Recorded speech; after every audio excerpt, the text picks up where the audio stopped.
कपड़े धोने वाली बहू। शादी के पहले से ही विभा को कपड़े धोने का बड़ा शौक था। कभी नल के नीचे तो कभी तालाब के पास। अरे मेरी नीली वाली लुंगी नहीं दिख रही है। विभा की अम्मा, कहाँ रखी है लुंगी? अरे वो तो विभा ने परसों ही धोकर रखी थी आपकी अलमारी में, देखो वहीं होगी। वो ना मैंने आज धो दी, मुझे लगा कि गंदी हो गई होगी। अरे कैसे गंदी हो गई थी? उसे तो मैंने पहना भी नहीं। हे भगवान, इस लड़की के कपड़े धोने की आदत से परेशान हो गया हूँ मैं। जितना तो घर में राशन नहीं आता, उससे कहीं ज्यादा डिटर्जेंट पाउडर का खर्चा है। इसकी शादी करवा दो, शादी जाए अपने घर में ही करे काम, फिर चाहे घर के कपड़े धोने हो या पूरे गांव के। हाँ ठीक बोल रही हूँ, देखता हूँ मैं कोई लड़का। वो दिन भी आ जाता है जब विभा को देखने लड़के वाले आ जाते हैं। लड़की मुझे अच्छी लगी। होने वाली सास कहती है, बेटी अगर कुछ पूछना है तो पूछ लो।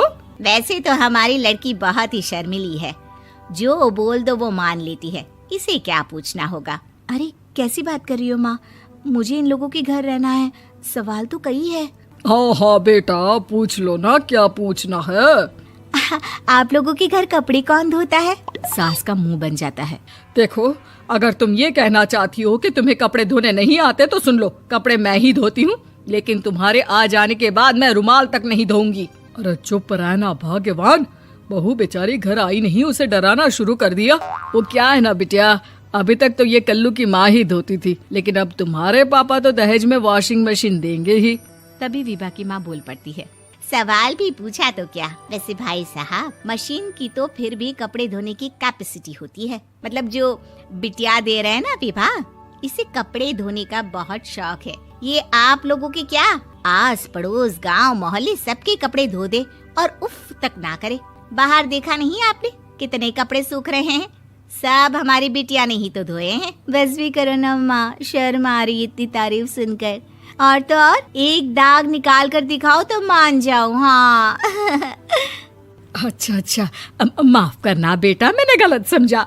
हमें तो रिश्ता बहुत पसंद है। और ऐसे जुड़ जाता है रिश्ता कपड़े धोने का शौक रखने वाली विभा का। उसकी शादी हो जाती है कोयला फैक्ट्री में काम करने वाले कल्लू के साथ। शादी के बाद अचानक विभा चिल्लाती हुई सास के पास आती है। सासू माँ, अरे सासू माँ कहाँ है आप? ये तो धोखा है, धोखा दिया आप लोगों ने मुझे। इसे ससुर के चक्कर के बारे में पता चल गया। अरे तो उसमें तुझे क्यों धोखा मिला है? अरे नल में पानी नहीं आता, कपड़े कैसे कब धुलेंगे? अच्छा, तू पानी नहीं आ रहा उसकी बात कर रही है। तो आपने क्या सोचा? कुछ नहीं।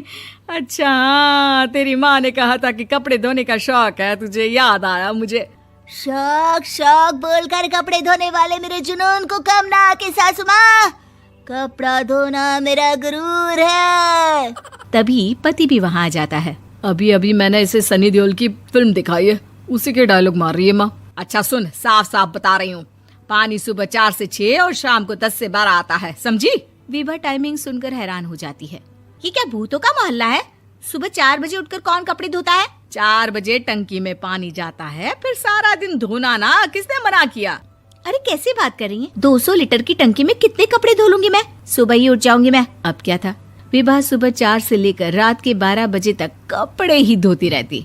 एक रोज सास पड़ोस से निकलकर कहीं जा रही होती है कि साथ वाली कहती है, हाँ कल्लू की माँ, जरा ये बताओ कि 2 साड़ी है, 2 ब्लाउज और एक पेटीकोट और एक नाड़े वाला लंबा कच्छा। हाँ तो? अरे तो क्या, कितना लोगी धुलाई ये बताओ। धोबन दिख रहे हैं हम क्या? हमारे पति सरकारी नौकरी से अभी रिटायर हुए हैं और बेटा सुपरवाइजर है कोयला फैक्ट्री में। धोबन समझ रखा है हमें?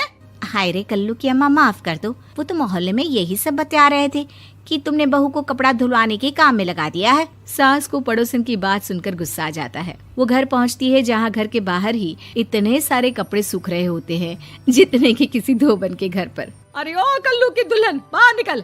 माँ जी यहीं आ जाओ, बाथरूम में चादर धो रहे हैं हम। अरे अभी हम धोते हैं, तुमको बाहर निकलो। ये आस पड़ोस वाले बोल रहे हैं कि हम बहू से कपड़े धुलवा कर उसे कपड़ा धोने वाली बना दिए हैं। अरे छोड़ो ना माँ जी, किन लोगों की बातों में आती हो? आस पास के लोगों का तो काम ही होता है कि वो किसी तरह सास बहू को लड़ा दे। बहू सारे घर के कपड़े धोती है, ये क्या कम है? बोलिए। सास को भी लग जाता है कि वो बहू का ये सनकीपन नहीं छुड़वा सकती, इससे अच्छा है कि खुद ही चुप हो जाए। एक रोज सास और बहू मंदिर जाते हैं, जहाँ सास की साड़ी वहाँ खड़ी भीख मांगने वाली से मिलती है। माँ जी क्या बात है, आपकी साड़ी उस भिखारन से कितनी मिल रही है ना? हाँ हाँ, देखो तो दोनों की साड़ी मिल रही है। क्या बात है कल्लू की अम्मा, तुम खुद को तो अफसर की बीवी बताती हो और ऐसी सिंपल सी प्लेन साड़ी पहनकर घूमती हो। सिंपल और प्लेन नहीं है ये साड़ी। तो क्या सोने के धागे से फूल बने हैं? कुछ भी सासू माँ, कुछ भी। हाँ, बने थे इस साड़ी में सोने के धागे से फूल। मेरे पति लेकर आए थे मद्रास से स्पेशली मेरे लिए 10,000 की। ताहे भाई साहब इस भिखारन के लिए भी सेम टू सेम साड़ी लेकर आए होंगे 10,000 की। सास उस वक्त कुछ नहीं कहती, लेकिन बहू के साथ घर आती है और अलमारी से एल्बम निकाल कर लाती है। ये साड़ी देख रही है, ये वही साड़ी है जिसे मैंने अभी पहना था। इस साड़ी में ये जो चमकदार फूल दिख रहे हैं ना, ये सोने के धागों से काढ़े गए हैं। लेकिन तू लोकल वॉशिंग मशीन ब्रश से घिस घिस कर सारे फूलों को निकाल कर साड़ी प्लेन कर दी। मुझे माफ कर दीजिए सासू माँ। और तो और, जब मैंने तुझे तेरी गलती के लिए कुछ नहीं कहा, लेकिन तूने तो सबके सामने मेरा मजाक ही बना दिया। क्यों? बहू को समझ में आ जाता है कि अब से उसका कपड़े धोना बंद।